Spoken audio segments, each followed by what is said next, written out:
This is McCook's Mr. Billson. Honor to have you here.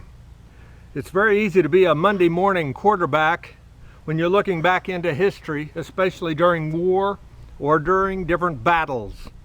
But with that in mind, I do question the common sense that they had in a number of directions. For example, when the Bismarck was set free out of Germany to cause as much trouble as it possibly could to the convoys trying to keep England from collapsing and to feed them, they sent the Hood and other ships to sink that big battleship of the German Nazis, and its battle with the Hood saw the Hood sunk quite quickly. They continued to hound that Bismarck, and with the help of some World War I torpedo planes that jammed the rudder,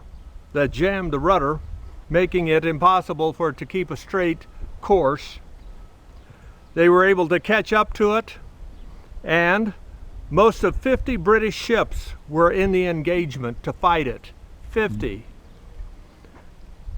They started shooting, and by the time they got 100 rounds fired, they'd knocked out the big guns of the Bismarck.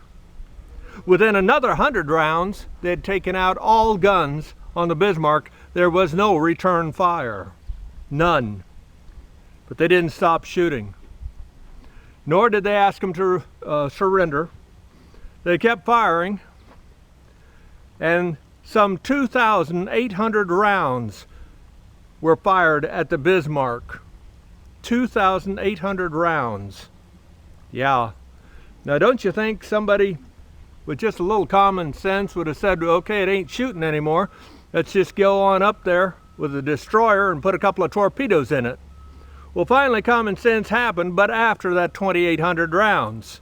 They went up there, and they then put a couple of torpedoes in it, and down she went. And down she went. Absolutely. Common sense, though, would have said when it quit shooting, it's just a sitting duck. Why waste all the ammunition? Why waste all that ammunition? Be that as it may, being a Monday morning quarterback, I don't get it. But it ain't just then. When the Doolittle raid, a brilliant, intelligent, lucky event, 16 of them, long range. They were supposed to be the first planes from the United States to bomb Japan, to put a knife in them, even though it wasn't going to be a big event, but it would sure psychologically damage Japan and help boost the morale in America. And as they got closer to where they were going to be sending those bombers off of the aircraft carrier, a spotter plane spotted a Japanese picket ship, they called them, and they were sure that they had also been spotted. And then another Japanese picket ship got within 6 miles, so there's no question they saw the aircraft carriers. They knew what was coming. They had a good idea what was coming. Yeah. And so they radioed, and we picked up the radio transmissions from that Japanese ship. So they decided to launch way longer range than they wanted to, and it turned out to be a successful raid. I said it was more than a successful raid, absolutely.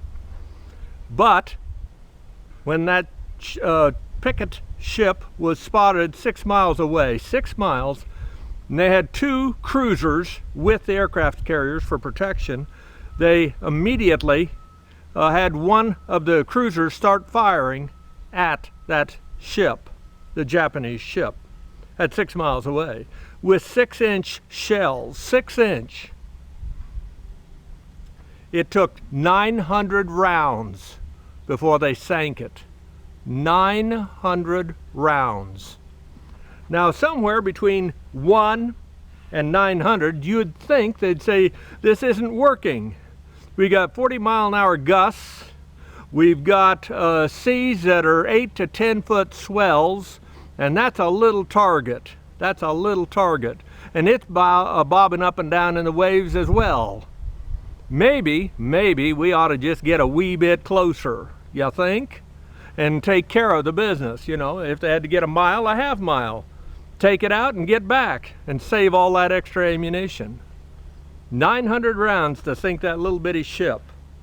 Again, it's easy to be a Monday morning quarterback when you're looking back in history. But it sure didn't seem like common sense to me. Some Japanese ship, maybe a cruiser, maybe a battleship. You might need every shell you've got to keep those aircraft carriers, you know, alive. It's McCook's Mr. Bill.